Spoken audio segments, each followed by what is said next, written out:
Welcome, Chattanooga Film Festival, to the Honeycomb Q&A with Avalon Fest, who has the fucking coolest name of any director that's ever existed. Avalon, how you doing? I'm doing pretty good. How are you doing? I'm doing wonderful. It's funny. I got past this film after it premiered at Slamdance by Peter Kaplowski, and I immediately, after watching it at Slamdance, passed it to Chris Storch, who told me that Peter had already sent it to him for CFF, and he was already planning on playing it. So congratulations for playing CFF and everywhere else that you played. It's kind of like a fun little whirlwind for this film. First of all, tell me. I know a little bit, but tell the audience out there, how did this film come to be? Because this really feels like a labor of love.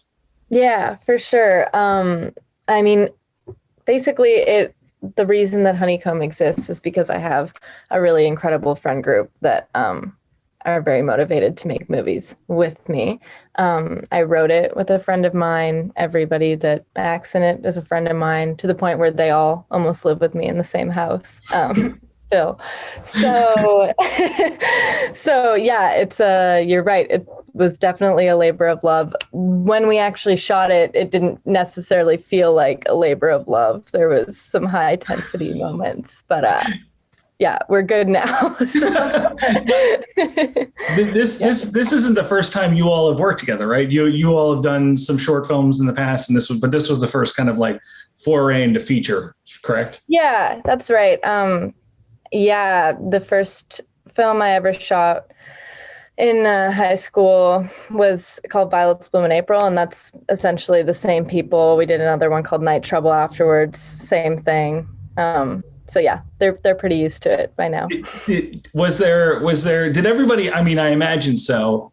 Did everybody feel the added pressure of like, oh, this time we're making a feature? Or was it just you kind of carrying that, oh, this time we're making a feature? What was the general kind of vibe there? I think that, because other than myself, everybody else had their summer jobs as well.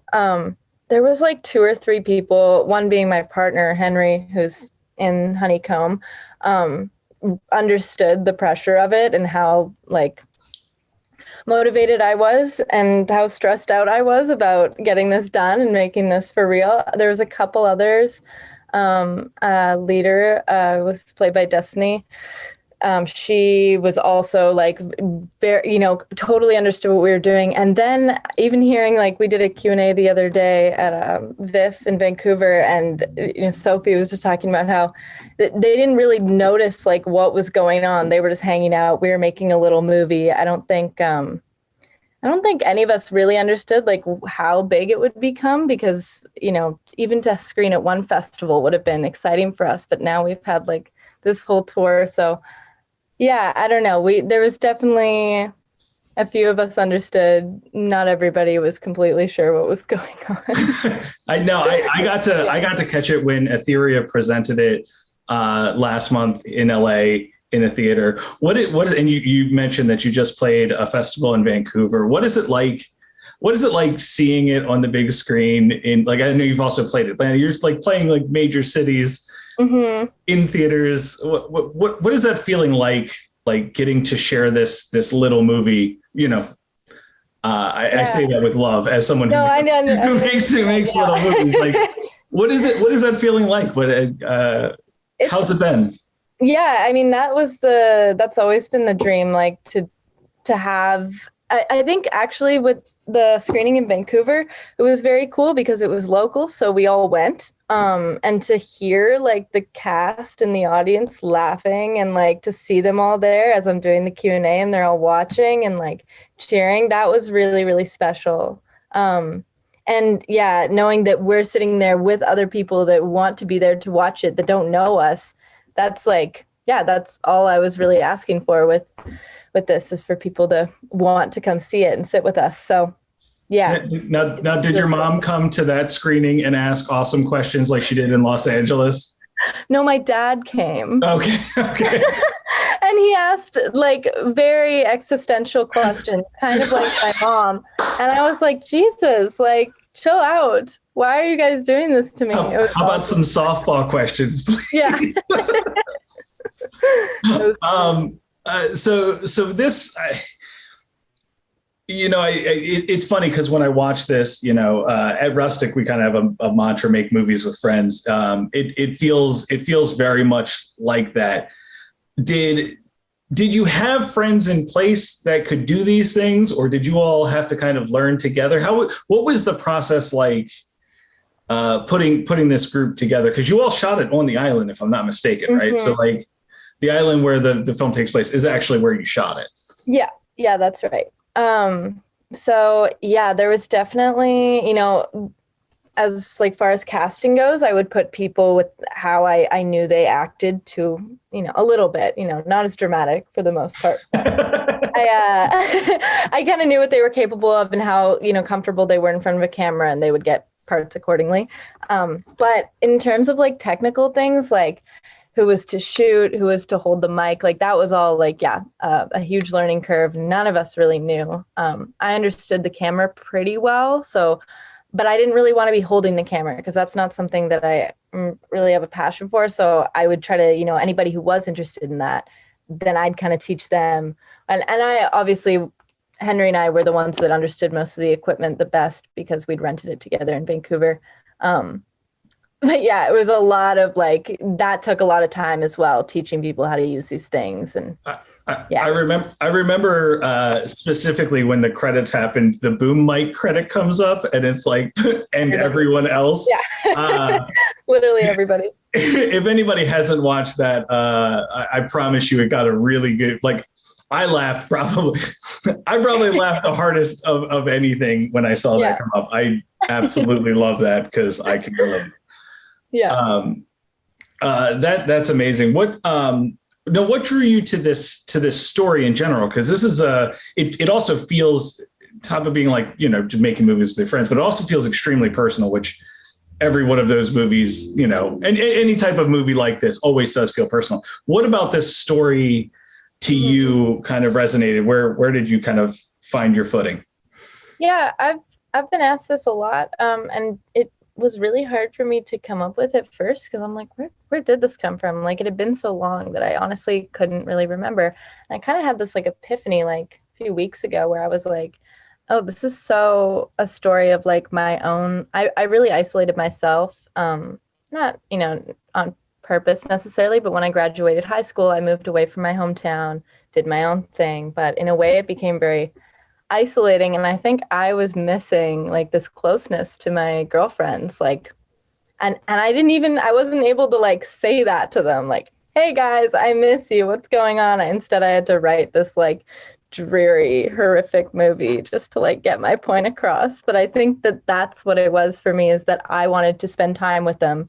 This movie was a way for me to, and also the story of that. So I kind of think that's what happened there. I mean, I think it's lovely. And I think I would imagine that experience also gave you a chance to kind of reconnect with some of those people in a way. I mean, you say you're living with some of them now, like reconnecting in a way that, maybe if the film didn't exist, you may not be as close to those people. I think that's, totally fair to say. It was, right after we finished shooting, I went back to Vancouver, but, as soon after that, COVID happened, and we'd had this like bond from that summer all over again, being adults, not being in high school. We still had that bond. So it was like, oh, like, let's get together. Let's do this thing together. So yeah, they were really a huge part of like the post-production part as well. They would sit with me up here and we'd edit away together. So yeah. What if you had to pick kind of like, obviously every part of indie filmmaking, especially kind of doing this in this like bootstrap DIY is hard. Was there anything that you found particularly challenging or more so than anything else? Yeah, I think, and this kind of goes like hand in hand, but being like a boss to your friends as well. Like, oh, I hated that. I really did, because that's not my attitude with them. Like, and I love to just be chill and like have good times with my friends and not make things uncomfortable. That's not my favorite thing to do, but I had to, because we're like making this movie and I would get stressed out. I I'd lose that part of myself and I'd become very bossy, you know, and like, I know that they talked about it and I know they were mad at me because they can tell me those kind of things. Are you looking over your shoulder to see if Jillian or I'm like, are they are they coming up the stairs right now? They would too. They totally would. But yeah, that was hard. And I think that's just something that will get better with practice, you know, like learning how to keep that balance. Cause I do want to keep making movies with my friends. I don't think it was too big of a challenge for me not to. We'll figure it out. Well, I mean, I think a testament is the fact that you all moved in together after doing that. So I would say you're probably on the right track to kind of continue that. Speaking of, what do you have coming up? What's next for Avalon Fast and the Vancouver crew? I just named your band, by the way. True, that'd be good. I wrote another movie called Camp in all caps. It's going to be about an evil summer camp, and we're going to shoot it hopefully here near Victoria in a town called Souk. It's going to be at a summer camp, hopefully, that I actually attended when I was a kid and called home from because I got so homesick. Yeah, so I'm imagining it could be kind of a full circle experience, me getting to shoot back at that summer camp. So is this another one that you plan on doing with kind of the same crew, maybe a couple people added, kind of expanding out the team but building it? Yeah, I think we're going to have some professional help this time, which is very exciting to me. I think that'll help the balance. Is like we've got people who can, you know, run a boom and there won't be these, you know, and people who will charge the camera batteries and people that will hold the camera. And yeah, I think it'll be a lot, should hopefully be smoother. But, you know, with new things come new challenges. So we'll see. But I'm very excited. I'm really excited. Like I said, as soon as Peter sent this over to me, I watched it and fell in love with it. I think it's nice whenever you see a film that is quite clearly the voice of one person, and you have such a cool voice that I think that whatever you do is going to be awesome, and you have like such a strong voice that it shines through it in such a rad way. I hope everybody enjoyed watching it. If you have any questions for Avalon, I'm sure she will be available on the Discord channel all weekend. So please feel free to shoot her a question. And if she isn't available, then I'll make sure to bug her and tell her to go answer the questions. Yeah. Thank you all for watching the Q&A. Avalon, anything you want to leave everybody with? Yeah, enjoy Honeycomb. I hope you love it. Awesome. Thank you.